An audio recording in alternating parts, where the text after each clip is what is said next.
Incertidumbre en torno a las conversaciones entre Irán y Estados Unidos previstas para esta semana en Islamabad, cuando faltan menos de 48 horas para que expire la tregua entre ambas partes. Con esta noticia comenzamos el informativo en Deutsche Welle. Yo soy Carol Guerrero, los saludo desde Berlín.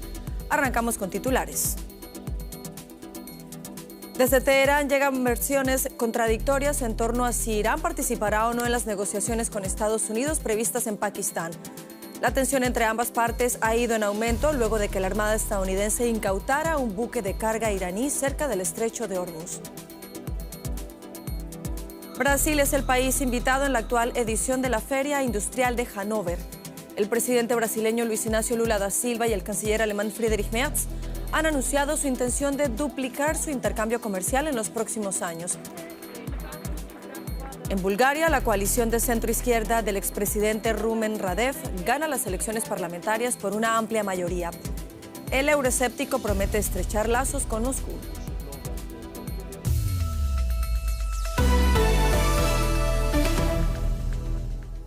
Las tensiones entre Estados Unidos e Irán volvieron a escalar luego de que soldados estadounidenses se apoderaran de un buque de carga iraní en el Golfo de Omán. Washington sostiene que el barco intentó eludir el bloqueo estadounidense impuesto sobre los puertos iraníes y que por ese motivo fue puesto bajo custodia. Irán, por su parte, afirma que la operación violó el acuerdo de alto el fuego. Soldados estadounidenses descienden desde helicópteros para apoderarse del buque de carga iraní Touska. Escenas que bien podrían haber sido sacadas de una película de Hollywood, pero que hoy son realidad en medio del conflicto entre Estados Unidos e Irán.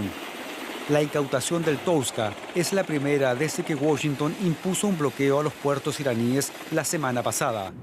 En redes sociales, el presidente Trump culpó a la tripulación por ignorar repetidas advertencias de la Marina estadounidense y confirmó además que el buque y su carga se encuentran ahora bajo custodia de Estados Unidos.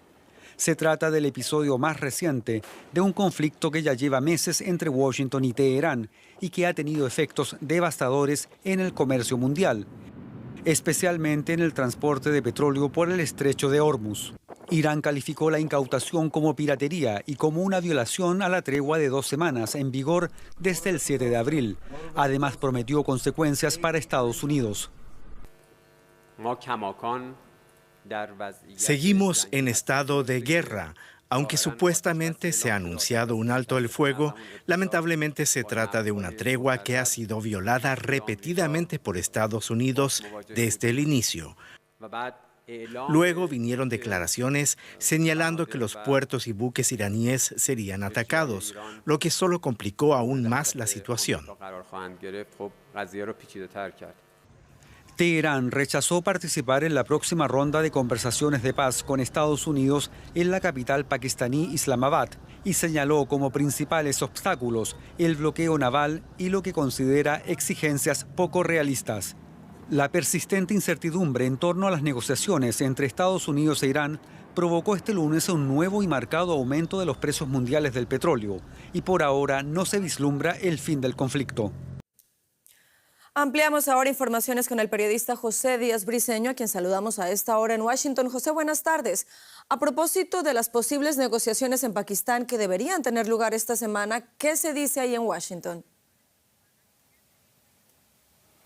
Washington vive un estado de incertidumbre y también confusión, buena parte de ella creada por las propias palabras del presidente Donald Trump. Específicamente se conocería que el vicepresidente J.D. Vance sería la cabeza de la delegación que iría esta semana a Islamabad para repetir esa cumbre infructuosa que ocurrió el 12 de abril pasado, cuando los negociadores estadounidenses y los iraníes no se pudieron poner de acuerdo en torno al programa nuclear iraní. Y sin embargo, aquí hay distintas informaciones. Por un lado, la Casa Blanca, a través de algunos voceros, asegura que el vicepresidente Vance estaría saliendo en las próximas horas rumbo a Islamabad. Por otro lado, se menciona por parte del presidente Trump que el señor Vance ya estaría a punto de aterrizar en Islamabad, y al mismo tiempo el diario The New York Times asegura que no será sino hasta mañana, con fuentes consultadas por ellos, que Vance sale hacia Pakistán. Por otro lado, el propio presidente Trump asegurando primero este fin de semana que de no lograrse un acuerdo lanzaría ataques contra centrales eléctricas y puentes de Irán, y hoy en entrevista con Bloomberg asegurando que Estados Unidos tiene todo el tiempo del mundo y que no buscaría un mal acuerdo con Irán. José, de otra parte, ¿qué argumentos ha dado Estados Unidos para capturar ese buque de carga iraní en el Golfo de Omán y del que estábamos hablando recientemente? Así es, además de haber intentado ingresar a un puerto iraní, el barco Towska carguero construido en 2008 estaría sancionado por el Departamento del Tesoro desde al menos 2020, al ser parte de una flota mucho más amplia de barcos cargueros que las autoridades estadounidenses habían sancionado en ese entonces debido a sus conexiones con distintas situaciones. Por un lado, con el programa balístico de Irán al transportar parte de sus ingredientes, al mismo tiempo también al proveer algún tipo de logística para el programa nuclear iraní, y por último por servir propósitos duales tanto de comercio como de militares para el régimen de Teherán. Todo esto ya lo había puesto en la mira del Departamento del Tesoro, pero no es hasta sino ayer, cuando fue confiscado, que ahora las autoridades estadounidenses pueden hacer que rinda cuentas. José Díaz Briceño en Washington, gracias por estas informaciones. Y continuamos hablando de Estados Unidos porque este país confirmó hoy que representantes de Israel y del Líbano mantendrán el próximo jueves 23 de abril una segunda ronda de negociaciones en Washington para explorar el fin del conflicto sin la participación de Hezbollah, organización considerada terrorista por Alemania. El diálogo se da en un momento de lenta desescalada tras la primera reunión de los embajadores de ambos países el 14 de abril, que dio pie al alto al fuego que entró en vigor 2 días después. No obstante, medios estatales libaneses reportan bombardeos de drones israelíes en el sur del Líbano. Israel declaró el domingo que se reserva el derecho de emplear toda su fuerza en Líbano en caso de que las tropas israelíes se enfrenten a cualquier amenaza. Y todos los sábados muchos israelíes salen a las calles del país para manifestarse contra el gobierno del primer ministro Benjamin Netanyahu. Sin embargo, los manifestantes contra los conflictos actuales son una clara minoría. La mayoría de los israelíes apoya las guerras en Irán y en Líbano. Deutsche Welle habló con 2 madres de soldados israelíes que se encuentran en polos opuestos del debate. A continuación les presentamos sus historias. Michal Brody y Hannah Giat son 2 mujeres israelíes cuyos hijos sirven en el ejército, pero que tienen opiniones opuestas sobre las guerras de Israel contra Irán y el Líbano. Michal quiere que ambas terminen. Si no nos oponemos, moriremos todos. El gobierno nos está matando a todos, ciudadanos, soldados, a nuestros vecinos. Hannah Giat quiere que Israel combata las guerras hasta el final. Sé que si pienso no solo en mis hijos, sino en mis nietos, en las futuras generaciones, hay que llevar esta guerra hasta el final. Tenemos que ganar. El apoyo de Hannah a las guerras en Irán y el Líbano representa el sentir de la mayoría en Israel, al menos de los judíos israelíes. Al inicio de la guerra en Irán, las encuestas mostraban que más del 90% estaba a favor. Esa cifra ha ido disminuyendo, pero se ha mantenido estable cerca del 70%. El 80% de los judíos israelíes apoya mantener la guerra en el Líbano. Michal Brody cree que ese amplio apoyo se debe a la confusión de la opinión pública sobre las intenciones del gobierno israelí. Algunos judíos religiosos hablan del Gran Israel y quieren establecer asentamientos, por supuesto, en Gaza, pero también en el Líbano. Y esa es una gran motivación para seguir en guerra.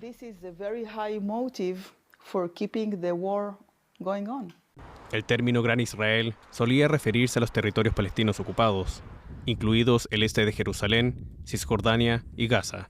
Pero hoy está adquiriendo un significado más amplio, una interpretación bíblica de Israel que incluye partes de Jordania, Egipto, Líbano y Siria. Según la investigadora Dalia Scheindlin, hay quien vincula la seguridad con el concepto del Gran Israel. Los partidarios de un Gran Israel van a intentar convencer al resto de la sociedad israelí de que controlar completamente el territorio palestino, y cada vez más pretenden ir más allá del mandato británico de Palestina y tener el control tanto militar como civil, es la única manera de garantizar su propia seguridad. Otros ejemplos, no menos relevantes, demuestran que cuando Israel se retiró, por ejemplo, de la península del Sinaí y desmanteló sus asentamientos, logró un acuerdo de paz con el Estado egipcio que está vigente desde hace casi 50 años. Israel ha sido acusado de cometer genocidio en Gaza y crece la preocupación de que se procese a los soldados en el extranjero por su conducta en el enclave. Para Hannah y otras personas como ella, su mayor interés es mantener a Israel seguro para siempre. Se puede lograr y tenemos que hacerlo, y para eso estamos luchando. Darle a nuestros soldados todos los recursos y todo el respaldo necesario para que puedan hacer su trabajo. Para Michal Brody, la mejor forma de garantizar la seguridad de los soldados es mantenerlos vivos, no enviándolos a combatir en guerras innecesarias. La sociedad israelí cree que mis amigos y yo somos traidores. Y yo digo que somos justo lo contrario, porque estamos intentando salvar al Estado de Israel y a su gente. Intentamos salvarnos a todos nosotros porque nos encaminamos a una catástrofe si seguimos así. Y ya nos acompaña Juliana González, lo que quiere decir que llega la hora de la información económica, pero seguimos hablando de los efectos de esta guerra, Juliana. Así efectos es, económicos, por supuesto. Así es, y es que pasamos del júbilo del viernes en los mercados a un poco de depresión este lunes, porque poco ha durado ese optimismo en los mercados. El abordaje de Estados Unidos a un barco iraní en el estrecho de Hormuz y las dudas sobre el futuro de las negociaciones ensombrecen las perspectivas de los inversores. El petróleo comienza esta semana subiendo con fuerza. El barril de Brent, referencia en Europa, avanza un 5% hasta los $95 el barril, después del retroceso del precio el viernes, cuando todo indicaba una normalización del tránsito marítimo a través del estrecho de Hormuz. Pero hoy la navegación de barcos por la importante vía comercial sigue prácticamente paralizada. Y según la agencia de noticias Bloomberg, al menos 135 millones de barriles de petróleo y productos están varados en el Golfo Pérsico.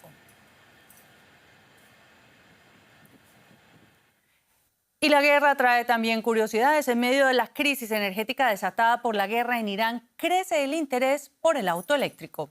¿Qué hay detrás de este movimiento? Esto nos lo cuenta José David Navarro, a quien ya vemos en la bolsa de Frankfurt. José, qué gusto. Cuéntanos cuál es esa correlación entre la demanda por los autos eléctricos y la guerra de Estados Unidos e Israel contra Irán. Hola Juliana, ¿qué tal? Pues parece evidente, ¿no?, que los consumidores aquí en Europa buscan protegerse de esos aumentos, esa montaña rusa que siempre hablamos estos últimos días, que vive los precios de los carburantes, de la gasolina, del diésel. El interés por los autos eléctricos se ha disparado aquí en Europa, según los datos que hemos conocido hoy. Ha aumentado las ventas un 51% en 15 mercados europeos en el mes de marzo, y durante el primer trimestre han aumentado un 33%. Varios datos curiosos, Juliana, porque, por ejemplo, en Noruega es el país donde ese interés más ha crecido, un 98% en el mes de marzo, y en Italia, que es uno de los mercados europeos donde esa transición hacia el coche eléctrico va más lenta, también ha crecido bastante, un 60%. Y aquí, Juliana, en Alemania, donde es uno de los países de la Unión Europea con los precios de la gasolina, del diésel más altos de la Unión, hemos visto cómo el interés, las ventas de los autos eléctricos se han acelerado un 40% en el mes de marzo respecto al año anterior. Bueno, José, y a propósito de Alemania, quedémonos aquí al hilo de esos aumentos de los precios de la energía y el bloqueo del estrecho de Hormuz. ¿Cómo está afectando todo esto a las perspectivas de la industria alemana?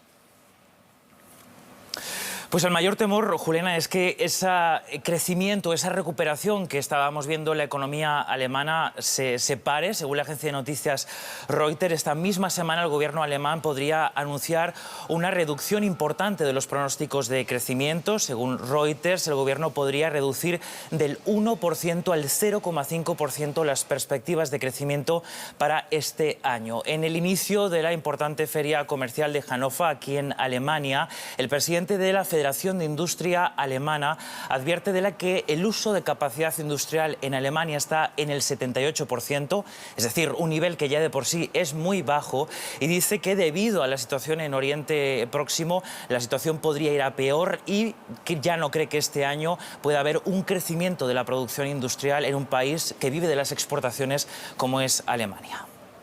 Sombras en la tercera economía exportadora del mundo. Muchas gracias, José David Navarro, por estos análisis. Bueno, no todo son malas noticias. La energía solar voltaica se convierte por primera vez en la que más crece en el mundo. Esta tecnología renovable supuso en 2025 el 25% del aumento del suministro energético mundial. Los centros de datos y los autos eléctricos impulsan la demanda de electricidad y por primera vez la fotovoltaica desbancó de la primera posición al gas natural como fuente generadora.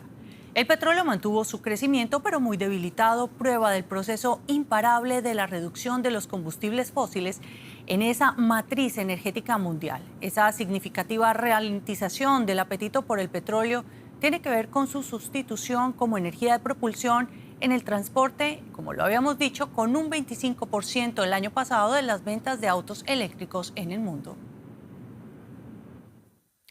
Y el gobierno de Estados Unidos comienza hoy el proceso de reembolso de unos 166.000 millones de dólares cobrados ilegalmente en aranceles que fueron anulados en febrero por el Tribunal Supremo. La decisión invalidó una parte central del esquema de gravámenes del presidente Donald Trump. Esta primera etapa se centrará en los pagos arancelarios que técnicamente continúan bajo revisión federal y por lo tanto aún no han sido liquidados de forma definitiva. Más de 3.000 empresas, entre ellas los gigantes Costco y FedEx, ya han demandado a la administración republicana para asegurar esos reembolsos.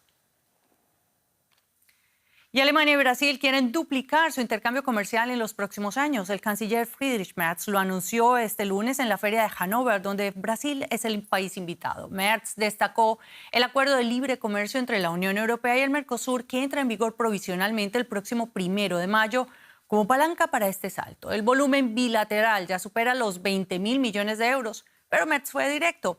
Para el tamaño de estas dos economías, eso es, en sus palabras, claramente insuficiente. El canciller alemán Friedrich Merz y el presidente brasileño Luis Inácio Lula da Silva se mostraron optimistas en la inauguración de la feria de Hannover. Según afirmaron, las relaciones económicas bilaterales ya son buenas y estrechas y pronto serán aún más sólidas. Nós somos país do sul global y tenemos Somos un país del sur global y tenemos un gran interés en garantizar que nuestra colaboración con Europa y con Alemania en particular sea cada vez más productiva, más eficiente y capaz de ofrecer mejores perspectivas de futuro a los pueblos alemán y brasileño. Perspectiva de un futuro más promisor.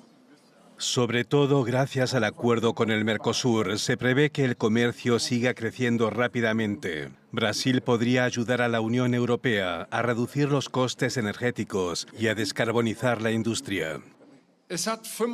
Han tenido que pasar 25 años, demasiado tiempo, para que este acuerdo entre finalmente en vigor. Pero entrará en vigor la semana que viene y, señoras y señores, esto dará lugar, al menos por el momento, a la mayor zona de libre comercio del mundo, con 450 millones de habitantes en la parte europea y otros 300 millones en la parte sudamericana. Este año, una vez más, los robots humanoides despiertan un gran interés. Se trata de robots que no solo tienen aspecto humano, sino que también pueden ver, oír y tocar. Se basan en la inteligencia artificial y son capaces de realizar tareas para las que no necesariamente han sido programados. Puede interactuar de forma segura con las personas codo con codo. Es capaz de reaccionar de forma natural ante situaciones imprevistas con las personas que se acercan a él y también con plataformas móviles. Los sensores le proporcionan una percepción espacial.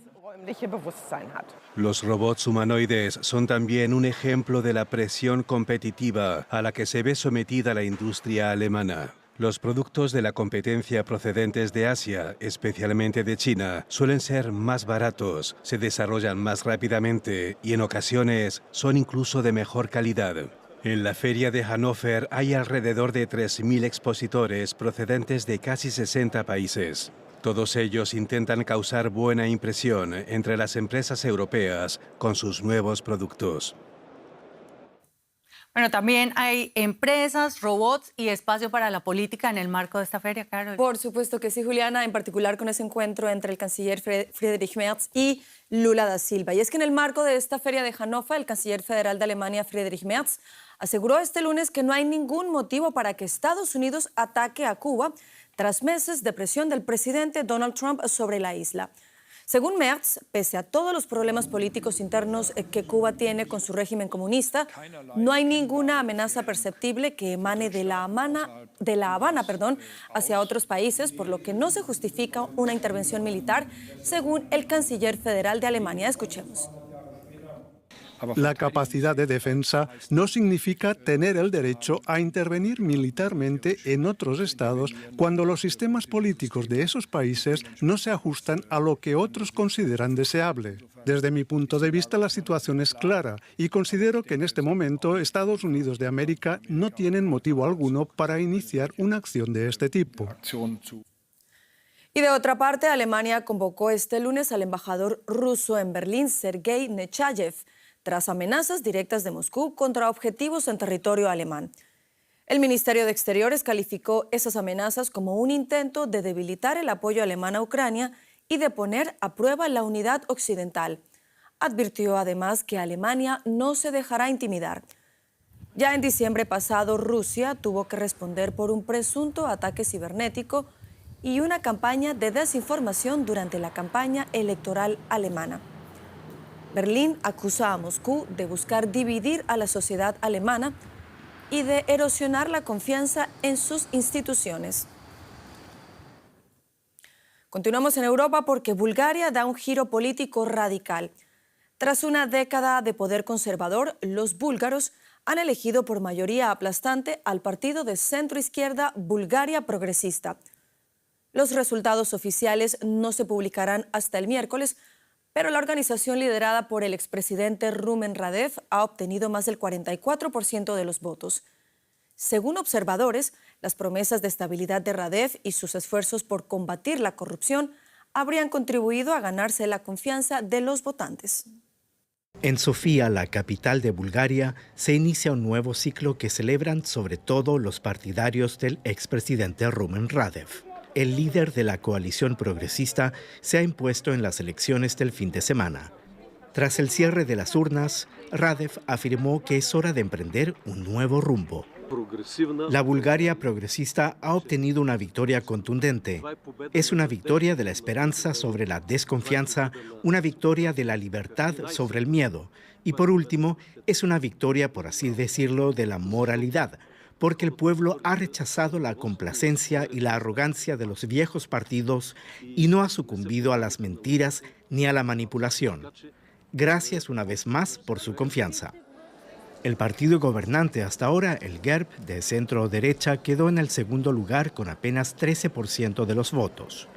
GERB había sido la fuerza dominante hasta que el gobierno fue derrocado tras masivas protestas, lideradas por jóvenes indignados por la política económica y la corrupción generalizada. Tras la victoria de Radev, los votantes muestran un optimismo cauteloso. Espero que acabemos con la corrupción o que al menos haya menos corrupción que ahora. Espero que tengamos un futuro mejor para los jóvenes y confío en que la gente vote y haga oír su voz. Pero ¿cómo será ese futuro? Radev ha causado revuelo por declaraciones consideradas como prorrusas y euroscépticas, mientras que miembros de su partido abogan por estrechar los lazos con Bruselas. Sea cual sea el camino que tome la coalición liderada por Radev, los ciudadanos le han otorgado un claro mandato para transformar Bulgaria. Y en España, la líder opositora venezolana María Corina Machado advirtió que su país necesita elecciones libres en un plazo de 8 a 9 meses para evitar que la energía acumulada tras la captura de Nicolás Maduro derive en anarquía. Desde Madrid, donde encabezó una concentración masiva de venezolanos en el exilio, la Premio Nobel de la Paz reconoció el papel de Washington en la caída del régimen, pero dejó claro que las expectativas de su pueblo no pueden esperar. Machado dice que cuenta los días para volver a Venezuela. Y vamos ahora con un resumen de otros hechos que también son noticia en esta jornada. Al menos 3.000 personas, entre civiles, colectivos y simpatizantes del candidato de derecha populista Rafael López Aliaga, exigieron el domingo en Lima el respeto a su voto en las presidenciales del 12 de abril. La manifestación tuvo lugar en medio de acusaciones de fraude contra la Oficina Nacional de Procesos Electorales por fallas en la distribución de urnas y papeletas de votación. El ejército de Estados Unidos atacó otra embarcación en el Caribe el domingo. 3 personas fueron abatidas. La controversial campaña militar estadounidense contra presuntas narcolanchas en el Caribe y el Pacífico, iniciada en septiembre pasado, deja hasta ahora al menos 180 muertos. El presidente de Estados Unidos, Donald Trump, asegura que las lanchas son usadas para transportar drogas. Nicaragüenses en el exilio en Costa Rica y Estados Unidos exigieron el domingo justicia para las víctimas de la represión en las protestas de 2018 que dejó más de 300 muertos. La Comisión Interamericana de Derechos Humanos condenó las persistentes violaciones a los derechos humanos en Nicaragua y urgió al régimen de Daniel Ortega y Rosario Murillo a liberar a los presos políticos. Y vamos hasta México porque trabajadoras sexuales protestaron este domingo en Ciudad de México por la inauguración de una ciclovía, la Gran Tenochtitlán, uno de los proyectos de movilidad más ambiciosos del gobierno de cara al Mundial de 2026. Los manifestantes aseguran que tanto las obras de la ciclovía como otras de infraestructura relacionadas con el Mundial de Fútbol han empeorado su situación financiera. Aseguran que la reducción del tránsito vehicular ha ahuyentado a su clientela y que se trata de una limpieza social, palabras textuales. Muchos mexicanos critican el gasto público en proyectos que, según ellos, son innecesarios y denuncian que las obras están pensadas para el turismo y no para los residentes locales. Y con esto llegamos al final del informativo. Continúen conectados a Deutsche Welle. Yo los espero en menos de 2 horas con más noticias.